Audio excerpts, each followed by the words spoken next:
আসসালামু আলাইকুম, welcome back to my channel. আশা করি সবাই ভালো আছেন। আলহামদুলিল্লাহ, সবার দোয়ায় আমরাও ভালো আছি। চলে আসলাম আর একটা নতুন ব্লগ নিয়ে। আশা করি আপনাদের ভালো লাগবে।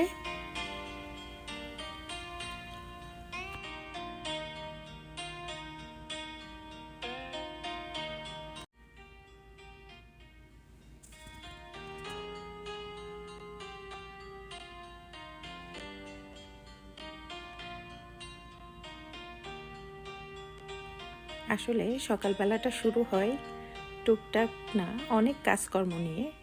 যদিও এত ব্যস্ত সময়ে সব কিছু ভিডিও করা সম্ভব না, তারপরও যতটুকু সম্ভব ফুটেজ নেওয়ার চেষ্টা করেছি।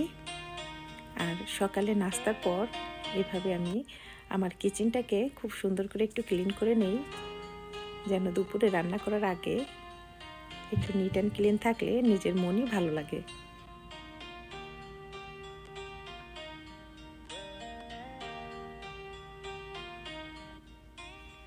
আর সকালটা আমরা শুরু করেছি আদা চা দিয়ে। আসলে মাঝে মাঝে ঠান্ডার সময় আদা চাটা খেতে খারাপ লাগে না, ভালোই লাগে। আর আমাদের এরকম খুব সিম্পল একটা ব্রেকফাস্ট, এটার সাথে চা।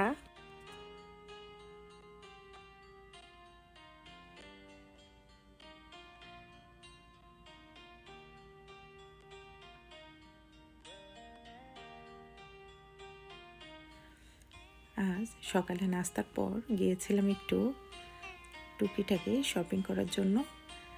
আসলে শপিং না, এটা ঘরের টুকটাক গ্রোসারির জন্য।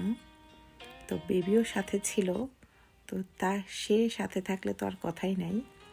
আমি কিভাবে কি করব, তার চেয়ে তার পিছনেই আমাকে সারাক্ষণ দৌড়াতে হয়। যাই হোক, বাসায় এসে দুপুরে রান্না বান্নার আয়োজন। আজ আমি রান্না করেছিলাম তাজা মাছের ঝোল। এই মাছগুলো, এটা হলো হোয়াইট ব্যাস, তার সাথে একটা দুইটা সানফিশও আছে। তো এটা লেক থেকে ধরা ফিশ আমার ডিপ ফ্রিজেই ছিল, এটা আমি ক্লিন করে আজকে রান্নার জন্য বের করলাম। তো সিম্পলভাবে মাছটাকে রান্না করে ফেললাম, তার সাথে একটু আলু দিয়ে দিলাম। আর আমি এত ফিশ লাভার না, কিন্তু আমার বাসায় প্রত্যেক দিনই কিছু না কিছু ফিশ রান্না করতেই হয়, কারণ আমার হাজব্যান্ড সে ফিশ খুব পছন্দ করে।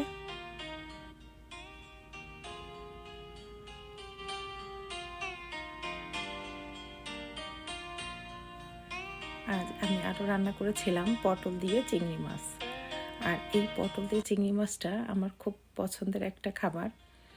আর বাংলাদেশের পটলের মতো এখানে আমরা এরকম বড় বড় পটল পাই না, তারপরও যা পাচ্ছি, হয়তো বড় পটল আমি নিউ ইয়র্ক সিটিতে একবার দুইবার দেখেছিলাম, কিন্তু দাম ছিল $12.99 পাউন্ড।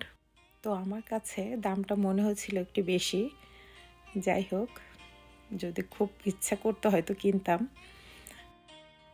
আসলে তেমন টেস্ট করার ইচ্ছা হয়নি। আর সত্যি কথা বলতে, দেশের ভেজিটেবলের মধ্যে যে একটা মজা থাকে, আমি এখানে এরকম মজাটা পাই না। তো আমি এখন পটল দিয়ে চিংড়ি মাছটা রান্না করে ফেলবো।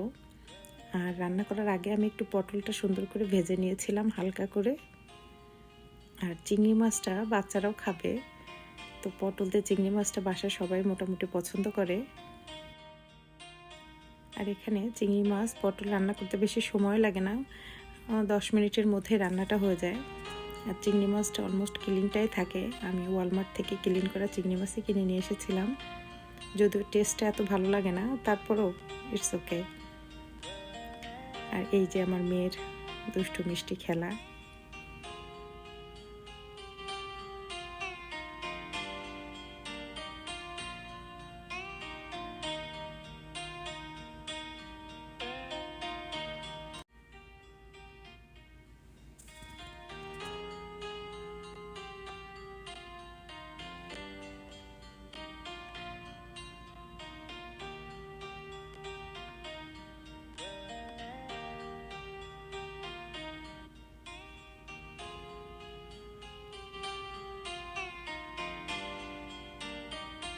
আজ বিকালে আমি স্ন্যাক্সের জন্য একটা ফ্রুট চাট করেছিলাম।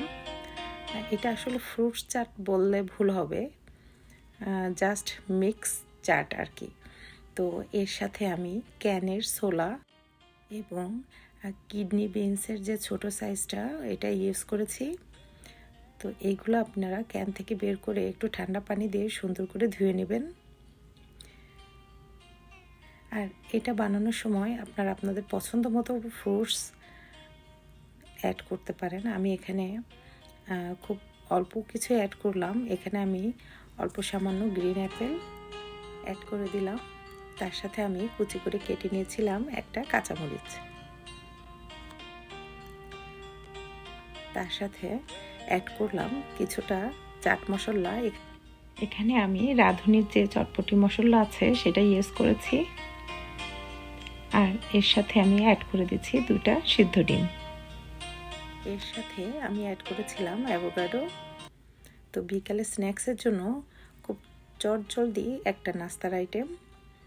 আপনাদের যদি ভালো লাগে তো বাসায় ট্রাই করে দেখতে পারেন। আর আমার ব্লগটা ভালো লাগলে আমার সাথে থাকবেন, একটা লাইক বা কমেন্ট করবেন। দেখা হবে নেক্সট কোনো ব্লগে।